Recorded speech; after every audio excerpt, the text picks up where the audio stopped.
Search enough online and you'll see theories about Lomo 800, that it's not Lomography's formula, that it's actually a repackaged Kodak film, the same one found in the point-and-shoots from our childhood. Whatever the case, it's an incredibly affordable high-speed color film, especially for medium format. So when a good friend of mine offered to photograph in an amusement park this past summer, I was like, I want to try Lomo 800.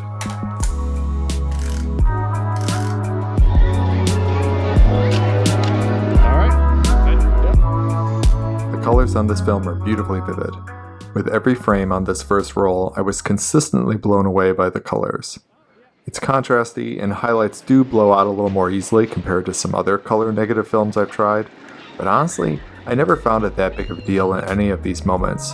There's just something captivating, nostalgic even, about how this film renders the world.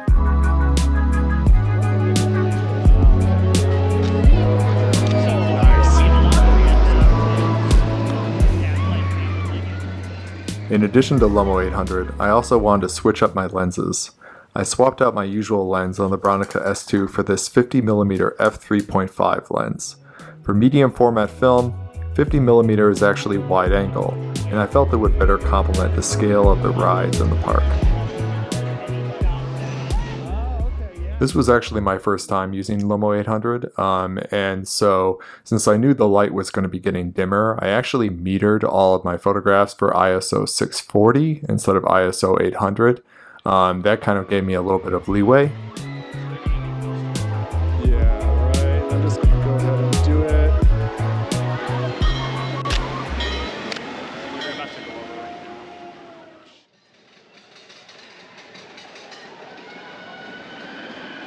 My general preference is for a little more light on my exposures anyways, yielding less grain and slightly brighter shadows.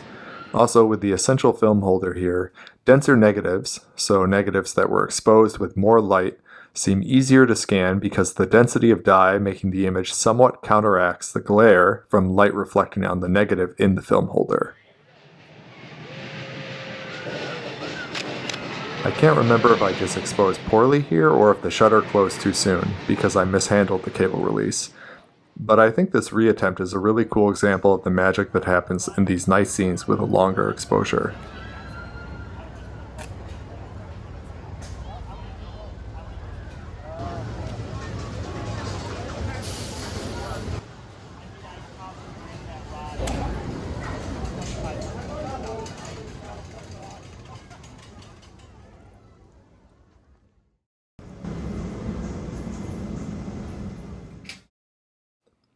As the staff closed up the park, my friend Alex was gracious enough to let me photograph these quiet scenes just before all the lights turned off.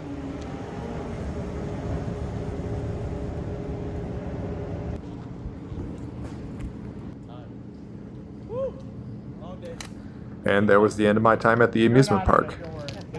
To finish up this roll, I wanted to get a sense of how Lomo 800 would handle super long exposures.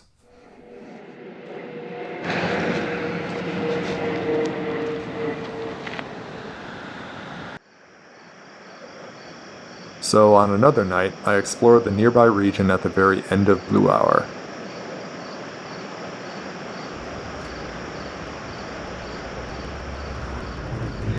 So, light leaks.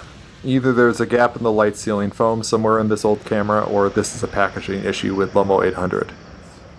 If you look at the corners of some of these images, there's a little bit of light kind of creeping in, kind of near the edges. It could be because of my camera, but I did notice that the leaks were at their strongest near the end of the roll here. Honestly, I don't hate the strange effects. Like, what is going on here? Somehow a circular shadow was made that blocked off light leaks in this spot. I have no idea if it happened in camera or when I was unloading the roll. Still, at the time, I didn't know if the leaks were going to get worse. So with this last roll, I loaded the film in dim light and taped over any potential gaps I could think of. Finally, I decided to photograph exclusively at night, traversing the quiet streets along the edge of Lake Ontario.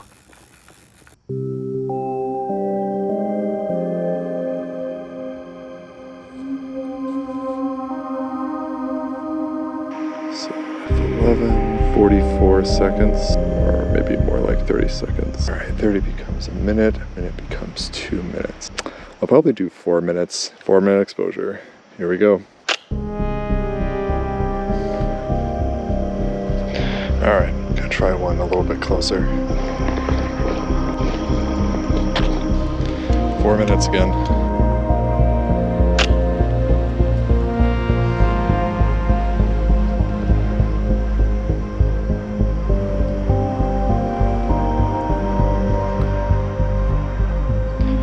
All right, F11, 2 minutes and 40 seconds.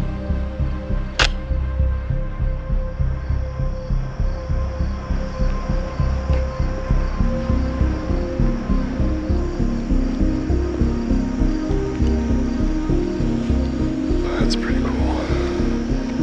Alright, I'm gonna do F8 here. I'm gonna do 40 seconds.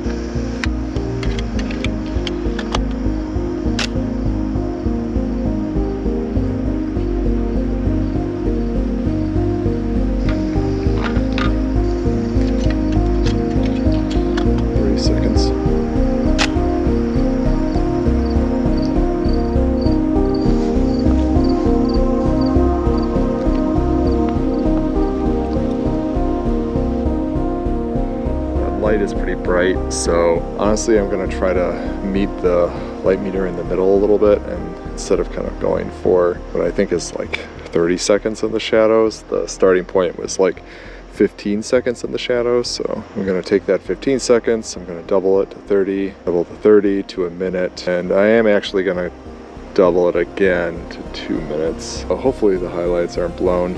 Alright, 2 minutes, F11.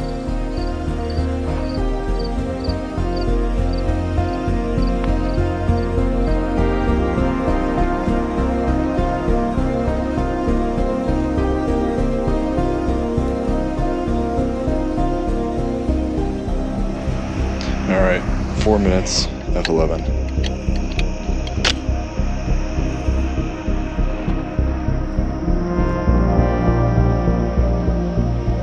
This is a pretty cool scene. The road kind of bends here as it gets closer to the lake. There's so many interesting shadows here. Hyperfocal set to F11.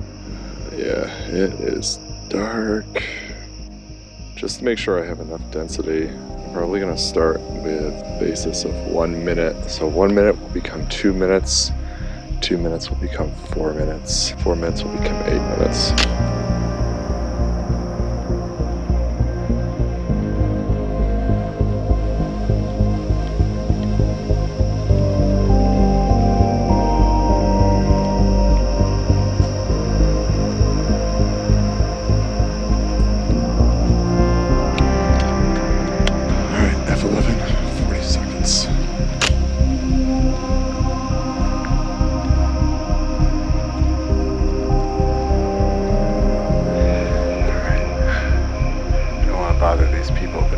Fire. I actually just finished a 30-minute exposure, so we'll see how that turns out. I'm actually right by the lake right now, so it's extremely dark. I'm doing the last exposure here, so this bright light attached to this selfie stick is a little too much for me right now. So halfway there. Gonna try to really just stick it out for another 15 minutes. And that's the end of that roll. I'd like to do more super long exposures on the beach at night, but I'm gonna wrap it up here. Thank you so much, Alex and Seabreeze Amusement Park, for the opportunity to photograph on that summer night. Really cool. Thank you so much. But yeah, If you did enjoy this video, you could like or you could subscribe for more. That'd be really cool. Thanks so much, guys. Have a good one. Peace.